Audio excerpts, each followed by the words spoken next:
Breaking news విశాఖలో water emergency ఏర్పడింది. GVMC పరిధిలో వాటర్ సప్లై నిలిచిపోయింది.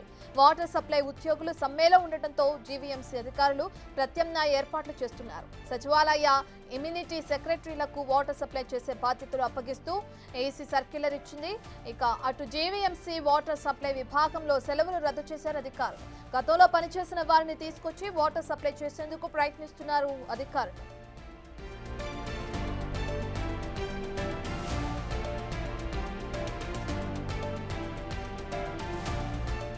ఇక ఏపీలోని మహానగరమైన విశాఖలో ఇప్పుడు వాటర్ ఎమర్జెన్సీ ఏర్పడడం మనం చూస్తున్నాం.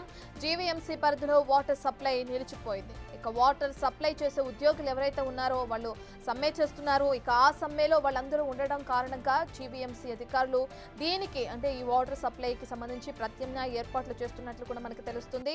ప్రస్తుతానికైతే అటు సచివాలయ ఇమ్యూనిటీ సెక్రటరీలకు వాటర్ సప్లై చేసే బాధ్యతలను అప్పగిస్తూ కూడా ఈసీ సర్క్యులర్ ఇవ్వడం కూడా జరిగింది. జీవీఎంసీ వాటర్ సప్లై విభాగంలో సెలవులను కూడా రద్దు చేశారు అధికారులు. గతంలో పనిచేసిన వారు ఎవరైతే ఉన్నారో వాళ్ళని తీసుకొచ్చి ఇప్పుడు వాటర్ సప్లై చేసేందుకు కూడా ప్రయత్నాలు జరిగిస్తున్నారు. మనం చూసుకుంటే విశాఖలోని ఆ జీవీఎంసీ పరిధిలో వాటర్ సప్లై నిలిచిపోవడంతో ఒక్కసారిగా జనజీవనం స్తంభించిందని మనం చెప్పుకోవచ్చు. ఎందుకంటే అనునిత్యం ఏ కార్యక్రమాలు జరగాలన్నా మనకి ఒక మానవ జీవితంలో వాటర్ అనేది ఎంత ఇంపార్టెంట్గా మారిందో తెలిసిన విషయమే. ఈ క్రమంలో విశాఖ మహానగరంలోని జీవీఎంసీ పరిధిలో వాటర్ సప్లై నిలిచిపోవడం ఇప్పుడు చర్చానీయాంశంగా మారింది. పూర్తి డీటెయిల్స్ అందించడానికి మా ప్రతినిధి రాజు అందుబాటులో ఉన్నారు. రైట్ రాజు, మనం చూస్తున్నాం జీవీఎంసీ పరిధిలో విశాఖలో వాటర్ సప్లై నిలిచిపోవడం చూస్తున్నాం. అధికారుల చర్యలు ప్రత్యామ్నాయ చర్యలు ఎక్కడి వరకు వచ్చాయి? డీటెయిల్స్ ఏ విధంగా ఉన్నాయి? జీవీఎంసీకి సంబంధించినటువంటి వాటర్ సప్లై ఎంప్లాయీస్ దాదాపుగా 1250 మంది వరకు ఉన్నారు. ఇతర ఎంప్లాయీస్ తో కలుపుకుంటే 1400 మంది వరకు పనిచేస్తున్నటువంటిది అయితే ఉంది. అయితే వీళ్ళందరూ కూడా అటు నిన్న అర్ధరాత్రి 12 గంటల నుంచి అంటే ఇప్పటికీ 22 గంటల నుంచి విశాఖకు సంబంధించినటువంటి వాటర్ సప్లై మొత్తాన్ని కూడా నిలుపుదల చేసినటువంటి పరిస్థితి అయితే కనిపిస్తుంది. ఎందుకంటే ఇప్పటికీ 15,000 జీతం ఉన్న వాళ్ళకి కటింగిల్ పోను 13,000, అదేవిధంగా 16,000 జీతం ఉన్నటువంటి వాళ్ళకి 14,000 ఇట్లానే వస్తూ ఉన్నాయి. 30 సంవత్సరాల నుంచి ఎక్స్పీరియన్స్ ఉన్నా కూడా ఇప్పటికి 16,000, 21,000 జీతాలు పెంచుతామని గత 6 నెలల నుంచి చర్చలు జరిపారు. అదేవిధంగా ఆ స్వయాన మేయర్ సైతం కొత్త ప్రభుత్వంలో మేయర్ సైతం హామీ ఇచ్చి రాతపూర్వకమైనటువంటి హామీ కూడా ఇచ్చారు. కానీ ఇప్పటి వరకు దాన్ని ఇంప్లిమెంట్ చేయలేదు. అంటే నిన్ననే వీళ్ళకి పాత జీతాలను కూడా రిలీజ్ చేసినటువంటి పరిస్థితి అయితే ఉంది. పెండింగ్ జీతాల్ని ఆ జీతంలో కూడా పాత జీతాన్ని వేసినటువంటిది అయితే ఉంది. కొత్త జీతాలను ఎక్కడా వేయనటువంటి నేపథ్యంలో వీళ్ళకి గడిచినటువంటి 15 రోజుల క్రితమే సమ్మె నోటీస్ ఇవ్వడం అయితే జరిగింది.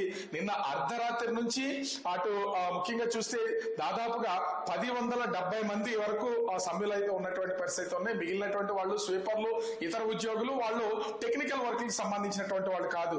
అయితే నిన్నటి నుంచి కూడా ఇప్పటి వరకు వాటర్ పైప్స్ లో ఉన్నటువంటి, ఎందుకంటే ముఖ్యంగా చూస్తే ఏలేరు కాలువకు సంబంధించి రిజర్వాయర్ నుంచి అటు విశాఖపట్నానికి దాదాపుగా 50% వాటర్ అయితే వస్తూ ఉంటుంది. అది ముఖ్యంగా చూస్తే విశాఖ ఎయిర్పోర్ట్, అదే విధంగా స్టీల్ ప్లాంట్ కి సంబంధించి ముఖ్యంగా చూస్తే అటు విశాఖలో ఉన్నటువంటి ఎన్నో పరిశ్రమలకి ఈ వాటర్ అయితే వెళ్తూ ఉంటుంది. అదే విధంగా ముఖ్యంగా చూస్తే విశాఖ నగరంలో ఉన్నటువంటి ప్రజలకు తాగునీరుగా కూడా మున్సిపల్ వాటర్ సంబంధించినటువంటి వాటిని వినియోగిస్తూ ఉంటారు.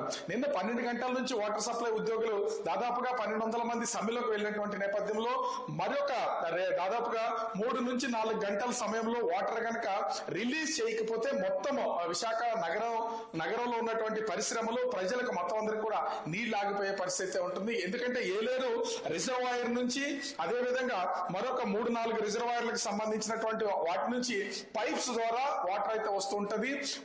దాదాపుగా 24 గంటల నుంచి 36 గంటలు వాటర్ రిలీజ్ చేస్తే నగరానికి చేరుకునే అవకాశం ఉంటుంది. అంత పెద్ద పైప్స్ ఉంటాయి.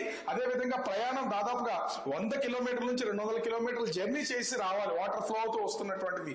ఇదంతా కూడా ఇప్పటి వరకు 12 గంటల సమయం, దాదాపు 22 గంటల నుంచి సమ్మెలో ఉన్నా కూడా వాటర్ పైప్స్ లో ఉన్నటువంటి వాటర్ అంతా కూడా సప్లై అయ్యి విశాఖ సిటీకి ఇప్పటి వరకు వాటర్ సమస్య అనేది రాలేదు. మరొక 3-4 గంటల్లో ఖచ్చితంగా వాటర్ రిలీజ్ చేయకపోతే కనుక ఖచ్చితంగా విశాఖ నగరం తీవ్రమైనటువంటి వాటర్ సమస్యను ఎదుర్కొనే అవకాశం అయితే కనిపిస్తుంది. ఇప్పటికే వాళ్ళు మేయర్ తో చర్చలకు వెళ్ళినటువంటి పరిస్థితి ఉంది. మేయర్ దగ్గర చర్చలకు వెళ్ళినటువంటి సమయంలో మేయర్ దగ్గర చర్చలు విఫలమయ్యాయి. మిమ్మల్ని అందరినీ అవసరమైతే ఉద్యోగాల నుంచి తీస్తామని బెదిరింపులకు అయితే గురి చేసినటువంటి చేస్తున్నటువంటి పరిస్థితి అయితే ఉంది. న్యాయబద్ధమైనటువంటి కోరికలేమో అవి ఇప్పటి వరకు వాళ్ళు ఇచ్చినటువంటి హామీని ఇంప్లిమెంట్ చేయమన్నామని ఇక్కడ ఉద్యోగులు కార్మికులు అయితే చెప్తున్నటువంటి పరిస్థితి అయితే ఉంది. మేయర్ సహా అధికారులు ఎవరు స్పందించినటువంటి నేపథ్యంలో అవసరమైతే ఉద్యోగాలు పోయినా పర్లేదని ప్రస్తుతం ఈ వాటర్ సప్లై ఉద్యోగులు అయితే మొండుకుని కూర్చున్నటువంటి పరిస్థితి అయితే ఉంది. ప్రస్తుతం అటు ఆర్టీసీ కాంప్లెక్స్ దగ్గర ఉన్నటువంటి వాటర్ వర్క్స్ దగ్గర ఈ ఉద్యోగులతోనూ అధికారులు కొంతమంది అయితే చర్చలు జరుపుతున్నటువంటి పరిస్థితి అయితే ఉంది. ఇప్పటికే ఒక సర్క్యులర్ అయితే రిలీజ్ చేశారు. వార్డు సచివాలయాలు మొత్తం 98 వార్డులు అయితే ఈ మహానగర విశాఖ పాలక సంస్థలో ఉన్నాయి. 98 వార్డులకు సంబంధించి ఎమ్యూనిటీస్ అడ్మిన్ ఎవరైతే ఉంటారో ముఖ్యంగా చూస్తే ఎమ్యూనిటీ కార్యదర్శి వాళ్ళని అందరూ 98 వార్డులకు సంబంధించి ఉన్నటువంటి వాళ్ళు అందరూ అందుబాటులో ఉండాలి. అదే విధంగా ఏఈలు డిఈలు ఈలు సహా మొత్తం అందరూ కూడా రేపు ఉదయం నుంచే వీటికి సంబంధించి వర్క్ అయితే ఉండాలి. మొత్తం అందరికీ కూడా సెలవులు రద్దు చేశామని జీవీఎంసీ అధికారులు అయితే తెలియజేసినటువంటి పరిస్థితి అయితే ఉంది. అంటే గతంలో పనిచేసి రిటైర్డ్ అయిపోయినటువంటి ఉద్యోగులందరూ కూడా అవసరమైతే వాళ్ళందరూ హెల్ప్ తీసుకోండి.